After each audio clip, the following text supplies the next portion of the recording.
Assalamualaikum warahmatullahi wabarakatuh. Di sini saya bersama teman saya ingin mempresentasikan hasil kerja kami yang berjudul Digital Design Menjaga Kebebasan Berekspresi yang Berkelanjutan di Ruang Digital dalam rangka mewujudkan SDGs 16. Untuk penyusunnya ada Haris, Fulki, Aska, Dika, dan Zaka.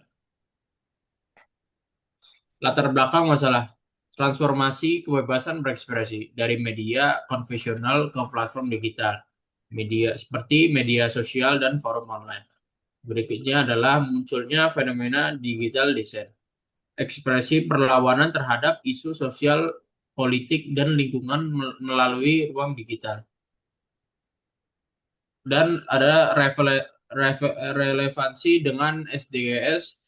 Kebebasan berekspresi merupakan hak asasi manusia dan bagian dari SDGs 16. Perdamaian, keadilan, dan kelembagaan yang tangguh. Tantangannya adalah pembatasan melalui UU ITE yang kontroversial, penyalahgunaan ruang digital untuk hoax, ujaran kebencian, disinformasi, dan juga perlunya keseimbangan antara kebebasan dan tanggung jawab sosial.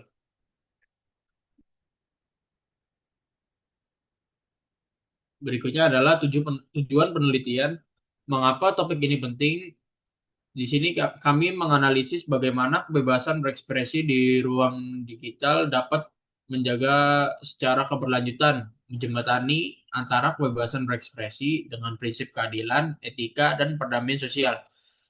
Memahami peran digital design dalam mendukung partisipasi demokratis.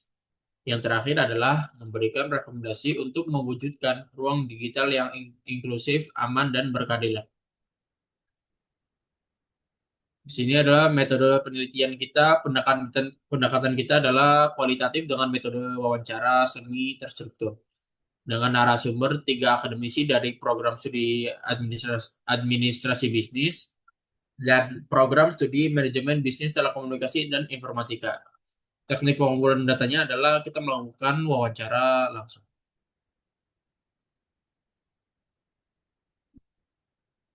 Berikutnya. Baik, berikutnya ada pertanyaan penelitian. Panduan wawancara yang pertama, bagaimana menjaga keseimbangan antara kebebasan berekspresi dan keamanan digital. Yang kedua, sejauh mana UU ITE perlu direformasi untuk menjamin kebebasan digital. Yang ketiga, apa peran masyarakat dalam menciptakan ruang digital yang damai. Yang keempat, bagaimana hubungan antara digital, desain, dan partisipasi demokratis.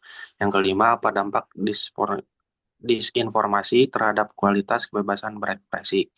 Yang keenam, bagaimana strategi menjaga keberlanjutan kebebasan digital sesuai SDGs 16. Next.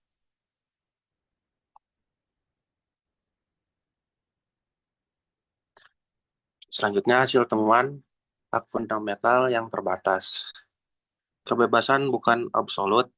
Poin pertama, kebebasan berekspresi adalah hak fundamental harus dijaga. Poin kedua, namun harus dikelola dengan prinsip tanggung jawab.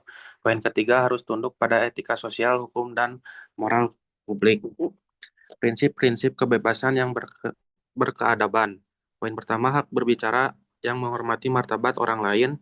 Poin kedua, ekspresi opini tidak boleh merendahkan, mencemarkan nama baik, atau menghasut permusuhan. Next.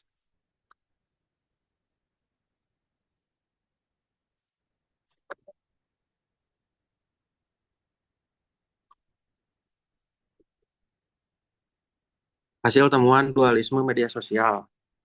Media sosial pandang bermata dua, sisi positif.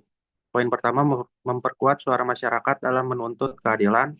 Poin kedua, wadah partisipasi demokratis. Poin ketiga, instrumen kontrol sosial. Sisi negatifnya, poin pertama, penyebaran kebencian dan polarisasi. Poin kedua, disinformasi dan hoaks. Poin ketiga, dapat memecah belah masyarakat. Next. Lalu, tiga pilar solusi Pilar pertama yaitu ada reformasi kebijakan, di mana ini adalah regulasi yang adil dan profesional, dan juga reformasi UU ITE yang lebih melindungi kebebasan masyarakat berekspresi. Lalu yang kedua, ada pendidikan literasi digital, yaitu meningkatkan pemahaman masyarakat tentang etika digital, dan juga mencegah misinformasi dan penyalahgunaan media sosial. Lalu pilar yang terakhir adalah pembangunan budaya digital yang etis, yaitu menciptakan ekosistem digital yang sehat, dan juga kebebasan dan tanggung jawab berjalan beriringan. Lanjut. Nah, keterkaitan dengan SDGs 16 adalah kontribusi digital desain terhadap SDGs 16, yaitu mendukung lembaga yang inklusif, transparan, dan akuntabel, lalu meningkatkan partisipasi masyarakat dalam pengambilan keputusan, lalu ada memperkuat transparansi dan akuntabilitas publik, dan yang terakhir, menumbuhkan kepercayaan terhadap institusi negara. Lalu resiko pembatasan yang berlebihannya adalah melemahkan demokrasi dan juga menciptakan ketimpangan kekuasaan di ruang digital. Lanjut. Nah, peran para pihak. Di sini ada beberapa pihak yang berperan. Yang pertama itu pemerintah, di mana tugasnya adalah menjamin regulasi yang adil dan profesional dan juga melindungi hak warga untuk menyampaikan pendapat. Lalu ada masyarakat dengan hak mengedepankan tanggung jawab moral dalam berpendapat dan juga berpartisipasi secara konstruktif. Lalu yang terakhir ada akademisi dan juga sektor swasta. Dan perannya adalah mengembangkan pendidikan literasi digital dan juga mendukung penelitian dan inovasi untuk ruang digital yang sehat. Lanjut. Kesimpulan yang bisa diambil dari sini adalah yang pertama yaitu kebebasan berekspresi di ruang digital adalah fondasi demokrasi berkelanjutan dan pencapaian SDGs 16. Lalu yang kedua, digital design bukan ancaman, melainkan ekspresi kritis warga untuk tata kelola yang lebih adil dan transparan. Lalu yang ketiga, keberlanjutan kebebasan memerlukan literasi digital, etika komunikasi, dan juga reformasi hukum. Yang keempat, kolaborasi antara pemerintah, masyarakat, akademisi, dan juga sektor swasta itu sangatlah penting. Dan yang terakhir, ruang digital dapat menjadi arena demokratis yang sehat, damai, dan inklusif sesuai dengan semangat SDGs 16. Oke, mungkin sekian dari kami. Kurang lebih mohon maaf. Dan terakhir, wassalamualaikum warahmatullahi wabarakatuh.